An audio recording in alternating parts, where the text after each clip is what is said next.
तो गाइज नमस्कार, हमनी पहुंच चुकल बानी अभी नून थर कहल जाए वाला जगह में। अभी जौन दृश्य देख रहे नून थर के जगह है एगो बहुत ही धमाकेदार एल्बम के शूटिंग बा गीत के।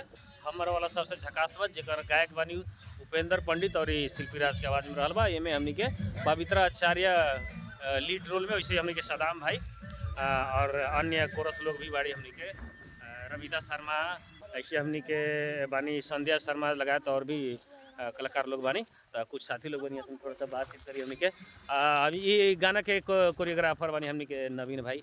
नवीन भाई कुछ बोल बस ये बोला कि हमरा से पहले दाई ब्लॉग बना लेनी, बहुत खुशी लगा था इनको देख के दाई के ब्लॉग। हाँ, लेकिन रिलीज पहले इनके ब्लॉग होई, हमरा में टाइम लागी। नवीन जी एकदम व्यस्त रहता नहीं, इनका शूटिंग से एको दिन फुर्सत नहीं रहा। ए लेके हमनी कैमरामैन बने के निखिल संतोष जी अपने चिन्ह लो। हम बहुत सारा गीत के यहाँ के कहले बनी वायरल गीत के। एक हमके सुरभि मैम बनी, मेकअप मैन सुरभि मैन यहाँ के पोत पात के खराब आदमी के नीमन बना देनी। तब अब कलाकार लोग के अभी यहाँ के मेकअप करी, कुछ कहीं अपने सपोर्ट करें। हाँ, सपोर्ट करी। आज जब भी जरूरी पड़े इनका के याद कांटेक्ट करी। नीचे जो नंबर लोग रहल बा, नीचे नंबर फोन ना लागी लेकिन बात जरूर हो जाए। तो गाइज अभी जौन है मुखड़ा देख रहा बानी, हैंडसम चुआ के ब्यूटीफुल हैंडसम, हाँ हैंडसम यहाँ बानी उपेंद्र पंडित गायक। हमार भाई एकदम लड़के से हमनी संग रहल बानी। हमनी लड़के में ड्रामा खेली तो हमारे हीरोइन रही, हम हीरो रही, सही बात बा। गायक हो गल बा, इनकर गीत आ रहा बा। तो कुछ कहबै गायक कुछ बोला अब बाप रे, बोला ना।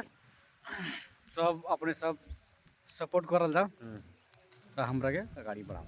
अभी पछाड़ी हमर चाहना बा पछाड़ी बांध करके गाड़ी बढ़ा के पड़ तब तक कहेंगे बढ़ जा गाड़ी।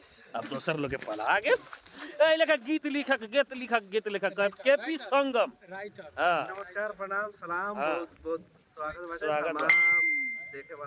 अभी अक्षय खन्ना लेखा लोग तनिया के चली ये लेखा हमनी के बाप रे बहदे हमनी के ए मुखिया जी सुनले बानी। नमस्कार। ये मुखिया जी में ये लेडीज बनी उपमेयर हमनी के सपोर्ट करी लोगन, बहुत ही अच्छा हमनी के गीत शूट होके जा रहल बा। हमनी भाई के उपेंद्र जी के सपोर्ट करी लोगन और देखी लोगन और लाइक कमेंट शेयर जरूर करी एकदम। ये लेखा हमनी के यहाँ हमनी के सब कोऑर्डिनेट करे वाला चौक में आला पर पूरा कोऑर्डिनेट करवा हमनी के मुकेश भाई जी, बहुत बहुत धन्यवाद नूर आलम जी के। और आशावाद ये प्रोजेक्ट होके जा रहल बा, भविष्य में और भी बढ़िया सब प्रोजेक्ट आओ और ये प्रोजेक्ट के लिए शुभकामना। अब पत्रकारिता क्षेत्र में यहाँ से जुड़े बनी, रेडियो में हम भी बनी। तो यहाँ चौकपुर में आला पर पूरा सपोर्ट है हमने के मुकेश भाई करनी।